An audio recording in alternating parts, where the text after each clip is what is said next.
नमस्कार। सांकेतिक भाषा के इस विशेष बुलेटिन में आप सभी का स्वागत है। मैं हूं ऋतु वर्मा, मेरे साथ है मेरी सहयोगी बीना सिंह। खबरों की शुरुआत करें उससे पहले नजर डालेंगे अभी तक की हेडलाइंस पर।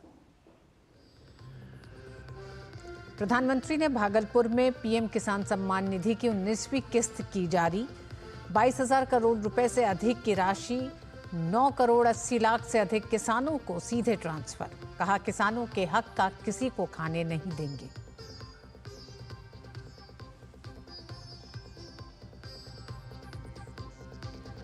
पीएम मोदी ने भोपाल में किया ग्लोबल इन्वेस्टर्स समिट का उद्घाटन। कहा, सभी को भारत से बहुत उम्मीदें। विकसित भारत के निर्माण में टेक्सटाइल, टूरिज्म और टेक्नोलॉजी को बताया महत्वपूर्ण।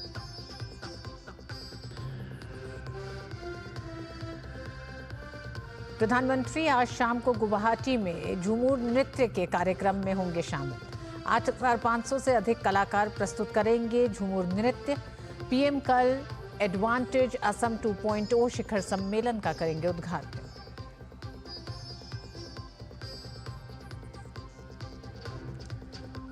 राष्ट्रपति द्रौपदी मुर्मू ने नई दिल्ली में महिला शांति सैनिकों के पहले सम्मेलन को किया संबोधित। संयुक्त राष्ट्र के शांति अभियानों में महिलाओं की भूमिकाओं को बताया अहम। कहा, दुनिया भर में भारत ने सफलता का लहराया परचम।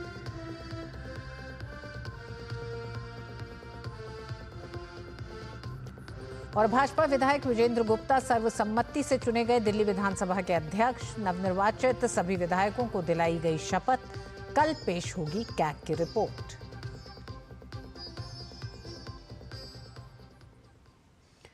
प्रधानमंत्री नरेंद्र मोदी ने बिहार के भागलपुर से देश के किसानों को बड़ा उपहार दिया। पीएम ने प्रधानमंत्री किसान सम्मान निधि की 19वीं किस्त जारी की। पीएम ने 9 करोड़ 80 लाख से अधिक किसानों के खातों में 22,000 करोड़ से अधिक की रकम ट्रांसफर की। इसके साथ ही पीएम किसान के अंतर्गत अब तक देश भर के किसानों को लगभग 3,70,000 करोड़ रुपए दिए जा चुके हैं। पीएम ने 10,000वें किसान उत्पादक संगठन मोतिहारी में राष्ट्रीय गोकुल मिशन के तहत निर्मित स्वदेशी नस्लों के लिए उत्कृष्टता केंद्र और वारिसलीगंज नवादा तिलैया रेलखंड दोहरीकरण जैसी परियोजनाओं की भी शुरुआत की। प्रधानमंत्री ने अपने संबोधन में एनडीए सरकार को किसान कल्याण के लिए प्रतिबद्ध बताया। पीएम ने कहा कि इस दिशा में तेजी से काम हुआ है। पीएम ने चारा घोटाले का जिक्र करते हुए राजद सरकार के दौर की याद दिलाई। एनडीए सरकार चाहे केंद्र में हो या फिर यहां नीतीश जी के नेतृत्व में चल रही सरकार हो, किसान कल्याण हमारी प्राथमिकता में है। किसान को खेती के लिए अच्छे बीज चाहिए,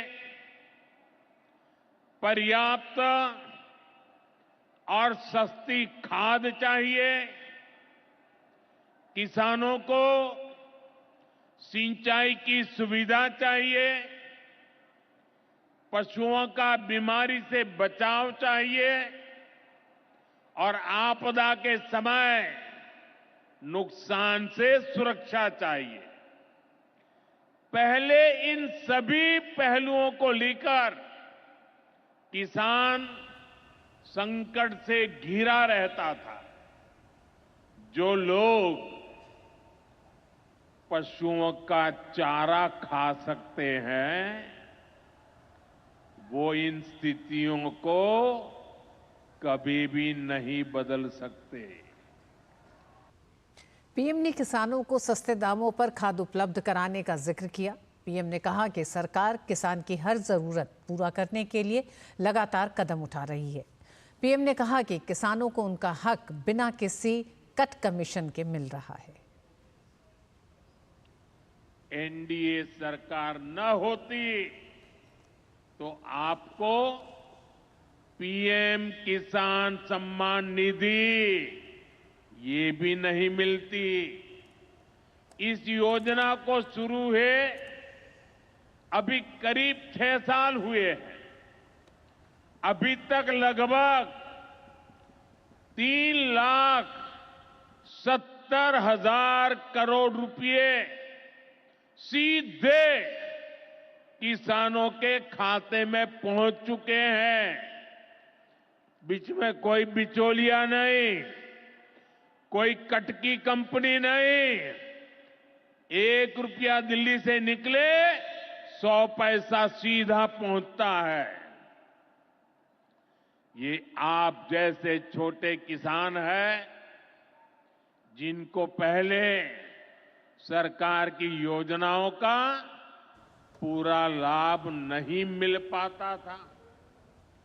छोटे किसानों का हक भी बिचौलिए हड़प कर लेते थे, लेकिन ये मोदी है, ये नीतीश जी है जो किसानों के हक का किसी को नहीं खाने देंगे। और बिहार के भागलपुर पहुंचने से पहले प्रधानमंत्री ने भोपाल में 2 दिवसीय ग्लोबल इन्वेस्टर्स समिट का उद्घाटन किया। इसका उद्देश्य मध्य प्रदेश को वैश्विक निवेश केंद्र के रूप में स्थापित करने के लिए एक महत्वपूर्ण मंच प्रदान करना है। प्रदेश में औद्योगिक विकास को गति देने के लिए पीएम मोदी ने 18 नीतियों का लोकार्पण किया, जिससे बड़ी संख्या में निवेश आमंत्रित होगा। पीएम मोदी ने कहा कि डबल इंजन की सरकार के कारण मध्य प्रदेश में विकास की गति डबल हो गई है। पीएम ने कहा कि मध्यम वर्ग को सशक्त करने के लिए इस बजट में कई कदम उठाए गए हैं। एमपी में डबल इंजन सरकार बनने के बाद विकास की गति भी जैसे डबल हो गई है। केंद्र सरकार कंधे से कंधा मिलाकर एमपी के विकास में, देश के विकास में जुटी है।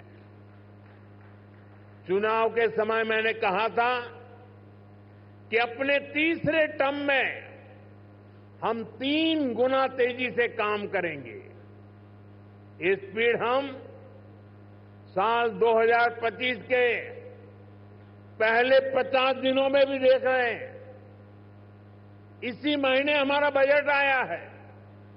इस बजट में भारत की ग्रोथ के हर कैटालिस्ट को हमने एनर्जाइज किया है। हमारा मिडिल क्लास सबसे बड़ा टैक्स पेयर भी है। ये सर्विस और मैन्युफैक्चरिंग के लिए डिमांड भी क्रिएट करता है। इस बजट में मिडिल क्लास को एम्पावर करने के लिए अनेक कदम उठाए गए हैं। प्रधानमंत्री नरेंद्र मोदी अब से कुछ ही देर में असम पहुंचेंगे। इस दौरान गुवाहाटी के सरोजाई स्टेडियम में 8,000 से ज्यादा कलाकार झूमर नृत्य की प्रस्तुति करेंगे। झूमर में हिस्सा लेने वाले कलाकार प्रधानमंत्री के आगमन को लेकर काफी खुश और उत्साहित नजर आ रहे हैं।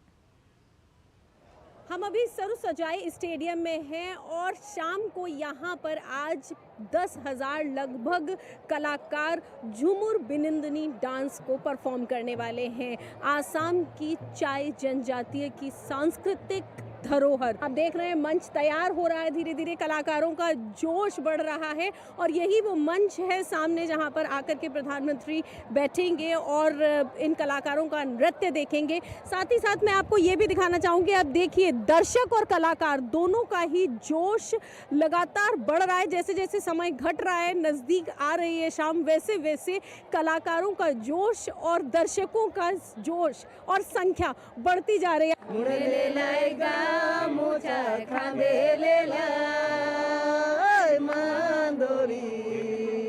बहुत अच्छा लग रहा है। आज हमारा का शेष दिन है, बहुत कष्ट किया है और आज हम लोग को मोदी जी के दिखाएंगा, अच्छा से परफॉर्मेंस करेगा और अच्छा से दिखाएंगा। बहुत खुशी की बात है और गौरव की भी बात है, हमें इतने बड़े मंच पर डांस करने का मौका मिला है। हमने सोचा भी नहीं था हम प्रधानमंत्री के सामने आएंगे, इतने लोगों के सामने हम परफॉर्मेंस देंगे।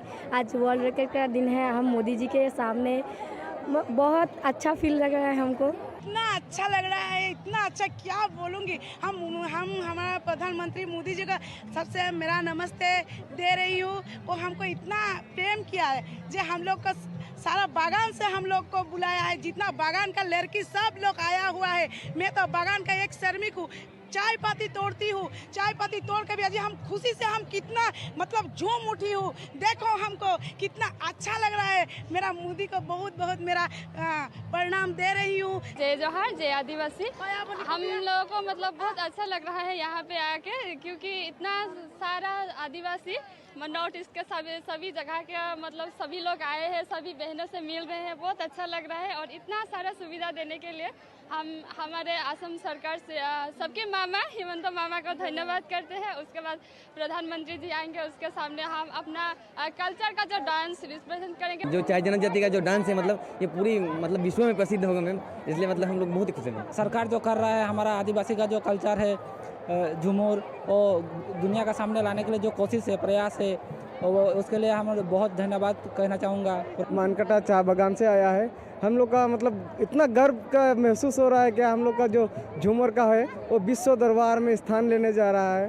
और ये सरकार को हम लोग बहुत बहुत धन्यवाद ज्ञापन करते हैं। झूमर यानी एक ऐसा नृत्य जो चाय जनजातीय लोगों के सुख दुख में हमेशा साथ रहा है। साथ ही आपको बता दूं, ये एक वो नृत्य है जब दिन भर की थकान से काम करके वो लोग थक जाते थे, उसके बाद अपने घर आकर के झूमर करते थे और उसी नृत्य को अंतर्राष्ट्रीय मंच मिलेगा। कैमरा पर्सन के साथ मैं डॉक्टर सुयश शर्मा, डीडी न्यूज़ के लिए आसाम से।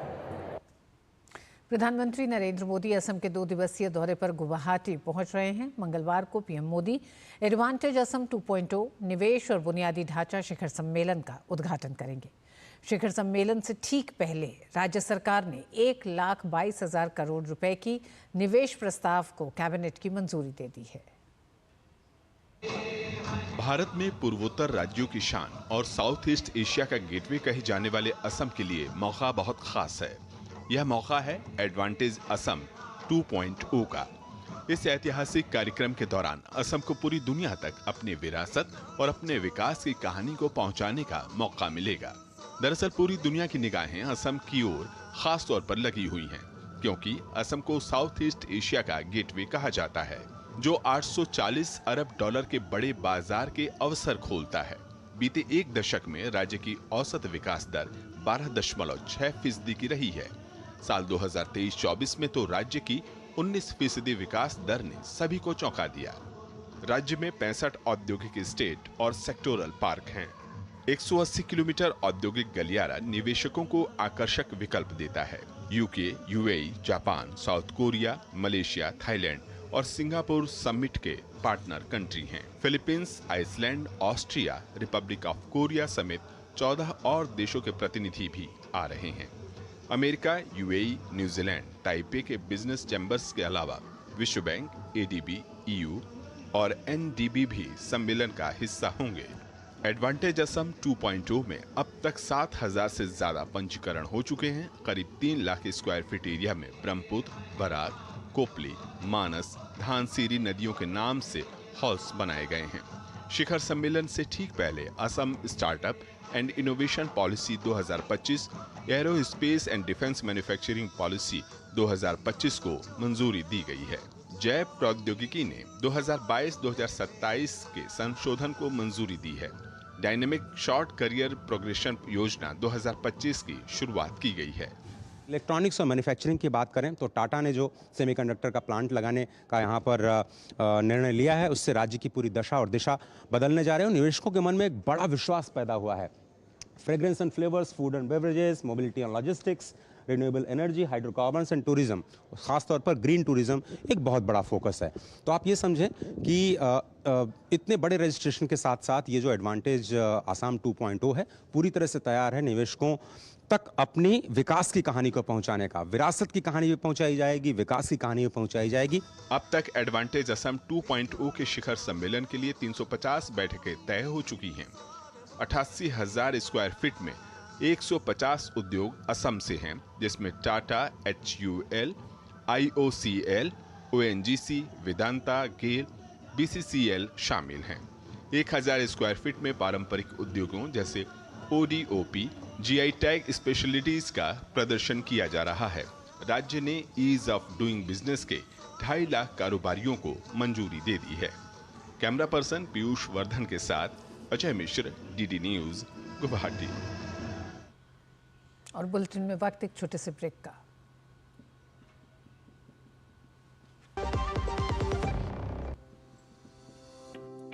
पैसा बचाना पैसा कमाने के बराबर है। अब मैं खुश हूँ कि मैं अपने PNG स्टोव की वजह से हर महीने कुछ पैसे बचा सकती हूँ। जैसे ये 20 से 25% तक फ्यूल के उपयोग को कम कर देता है। मेरा PNG स्टोव ISI मार्क के साथ 100% सुरक्षित भी है। इसके अलावा PNG फ्यूल के रूप में पूरी तरह से जलता है, जिससे इसे पर्यावरण के अनुकूल फ्यूल के नाम से जाना जाता है। तो PNG फ्यूल का उपयोग करें और मेरी तरह पैसे बचाएं। जब धरती चीर कर निकलता है लोहे का पत्थर और मिलता है मोंगिया के जोश से, फिर तपता है, पिघलता है और बनता है फौलाद। अब होता है सरिया सारी खूबियों के साथ। मोंगिया स्टील, मजबूत देश का मजबूत सरिया। दिल्ली की नवगठित दिल्ली विधानसभा के पहले सत्र की शुरुआत हुई। सत्र शुरू होने से पहले राजनिवास में उपराज्यपाल विनय कुमार सक्सेना ने भाजपा विधायक अरविंदर सिंह लवली को प्रोटेम स्पीकर के रूप में शपथ दिलाई। सबसे वरिष्ठ विधायक होने के नाते लवली सिंह सभी नवनिर्वाचित विधायकों को शपथ दिलाई। विधानसभा में सबसे पहले मुख्यमंत्री रेखा गुप्ता ने शपथ ली। प्रोटेम स्पीकर अरविंदर सिंह लवली ने उन्हें शपथ दिलाई। फिर उनके मंत्रिमंडल के प्रवेश वर्मा, कपिल मिश्रा और पंकज कुमार सिंह सहित 6 मंत्रियों ने शपथ ली और फिर शेष विधायकों ने शपथ ली। सत्र की कार्यवाही देखने के लिए भाजपा की दिल्ली इकाई के अध्यक्ष वीरेंद्र सचदेवा विधानसभा अध्यक्ष दीर्घा में मौजूद थे। वहीं आज नए विधानसभा अध्यक्ष का भी सर्वसम्मति से चुनाव हुआ। भाजपा विधायक विजेंद्र गुप्ता विधानसभा के अध्यक्ष चुने गए हैं। बीजेपी और आम आदमी पार्टी के विधायकों ने संस्कृत, उर्दू, पंजाबी, अंग्रेजी सहित कई भाषाओं में शपथ ली। मंत्री कपिल मिश्रा ने संस्कृत और मनजिंदर सिंह सिरसा ने पंजाबी में शपथ ली। आज से शुरू हुआ दिल्ली विधानसभा का सत्र 3 दिन तक चलेगा। दिल्ली विधानसभा में 25 फरवरी को काफ़ी समय से लंबित कैग की 14 रिपोर्ट पेश की जाएगी। सत्र 27 फरवरी तक चलेगा, जिसमें 26 फरवरी को महाशिवरात्रि के अवसर पर कार्यवाही स्थगित रहेगी। बीजेपी ने 5 फरवरी को हुए विधानसभा चुनाव में 70 में से 48 सीट जीतकर निर्णायक जीत हासिल की और आम आदमी पार्टी के 1 दशक लंबे शासन को समाप्त कर दिया। आप विधायकों ने सर्वसम्मति से दिल्ली की पूर्व मुख्यमंत्री आतिशी को विधानसभा में विपक्ष का नेता चुना है। भाजपा विधायक विजेंद्र गुप्ता सर्वसम्मति से दिल्ली विधानसभा के अध्यक्ष चुन लिए गए हैं। सीएम रेखा गुप्ता ने विजेंद्र गुप्ता के नाम का प्रस्ताव रखा, जिसे ध्वनि मत से पारित कर दिया गया। नाम के विरोध में किसी ने भी आवाज नहीं उठाई। वहीं मुस्तफाबाद से विधायक मोहन सिंह बिष्ट दिल्ली विधानसभा में उपाध्यक्ष चुने गए। विधानसभा अध्यक्ष चुने जाने पर प्रोटेम स्पीकर अरविंदर सिंह लवली ने विजेंद्र गुप्ता को बधाई दी। स्पीकर विजेंद्र गुप्ता को नेता प्रतिपक्ष आतिशी ने हाथ मिलाकर बधाई दी। सीएम रेखा गुप्ता और दिल्ली विधानसभा में नेता प्रतिपक्ष आतिशी विजेंद्र गुप्ता के साथ आसन तक पहुंची। इस प्रस्ताव के पक्ष में वे हाँ कहें, जो इसके विरोध में है वो ना कहें। हाँ पक्ष जीता। प्रस्ताव सर्वसम्मति से पास हुआ। अब मुझे ये घोषणा करते हुए बहुत खुशी हो रही है कि श्री विजेंद्र गुप्ता जी नवगठित 8वीं विधानसभा के अध्यक्ष निर्वाचित हो गए। मैं नवनिर्वाचित अध्यक्ष श्री विजेंद्र गुप्ता जी को हार्दिक बधाई देता हूं। मुझे पूरा विश्वास है कि आप इस दायित्व को बखूबी निभाएंगे तथा सदन की कार्रवाई को सुचारू रूप से चलाएंगे। भारत आज से 2 दिवसीय ग्लोबल साउथ से संयुक्त राष्ट्र के शांति अभियानों में भाग लेने वाली महिला शांति सैनिकों के लिए सम्मेलन का आयोजन कर रहा है। इस सम्मेलन में हिस्सा लेने वाली शांति दूतों ने आज राष्ट्रपति भवन में राष्ट्रपति द्रौपदी मुर्मू से मुलाकात की। इनमें से कुछ देशों की प्रतिनिधियों ने अपने अनुभव साझा किए। राष्ट्रपति ने महिला शांति दूतों को इस मौके पर संबोधित भी किया। उन्होंने कहा कि भारत जहां दुनिया में अपनी सभ्यता और संस्कृति के लिए जाना जाता है, वहीं दुनिया में हर क्षेत्र में अपनी सफलता का परचम लहराने के साथ साथ भारतीय महिलाओं ने दुनिया में संयुक्त राष्ट्र के शांति अभियानों में भी महत्वपूर्ण भूमिका निभाई है। Women in peacekeeping, a global south perspective. It is wonderful to be among such a diverse group of women who are not only making a meaningful contribution to global peace, but are also a source of inspiration for women around the world. India is proud of its contribution to UN peacekeeping. Since the 1950s, we have contributed over 290,000 peacekeepers to more than 50 UN peacekeeping missions. India is cumulatively the largest troop contributing country. Today, there are over 5,000 Indian peacekeepers in 9 active missions deployed in often hostile conditions for the cause of international peace and security. Uttar Pradesh विधानसभा का budget सत्र जारी है। विधानसभा सत्र में चर्चा के दौरान मुख्यमंत्री योगी आदित्यनाथ ने कहा कि 2013 के कुंभ में अव्यवस्था और गंदगी का माहौल था, कोई आना नहीं चाहता था, लेकिन इस महाकुंभ में चारों दिशाओं से श्रद्धालु आ रहे हैं। 2013 के कुंभ में जो भी गया उससे अव्यवस्था दिखाई दी, भ्रष्टाचार दिखाई दिया, प्रदूषण देखने को मिला।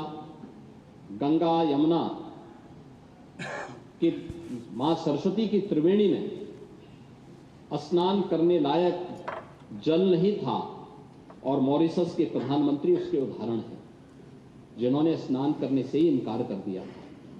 लेकिन इस बार देश और दुनिया का कोई ऐसा व्यक्ति नहीं था जो न आया हो और लगातार आ रहे हैं। पहली बार उत्तर, दक्षिण, पूर्व, पश्चिम सभी ने उस आयोजन का हिस्सा बनकर के 74 देशों के लोग जिस आयोजन में भागीदार बन रहे हों, कई देशों के मंत्री जिस आयोजन में हिस्सा बन रहे हों, क्या वो वैश्विक आयोजन नहीं है? क्या वो वैश्विक आयोजन नहीं है? उत्तर प्रदेश सरकार ने महाकुंभ में 29 जनवरी को मची भगदड़ की घटना की जांच का दायरा बढ़ा दिया है।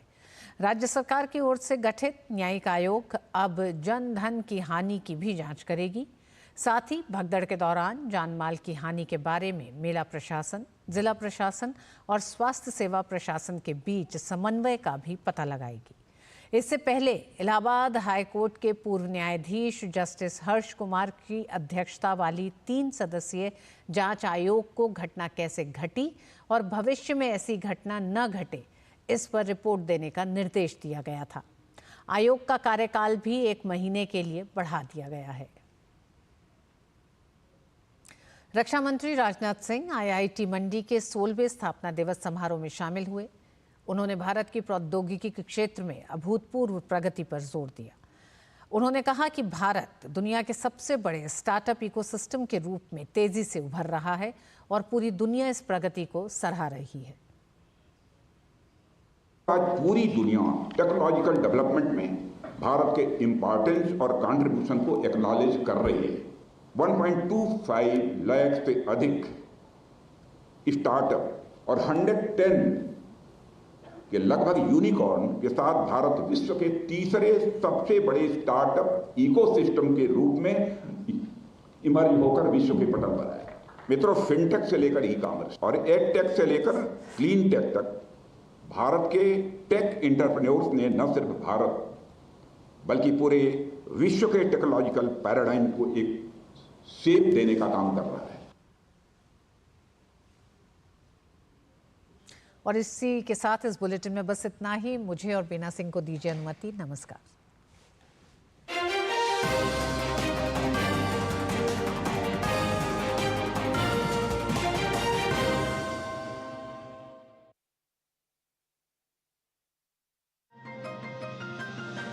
प्रधानमंत्री किसान सम्मान निधि योजना के 6 साल हुए पूरे। पीएम मोदी ने भागलपुर से जारी की योजना की 19वीं किश्त। किसान कल्याण के लिए मोदी सरकार कैसे है प्रतिबद्ध,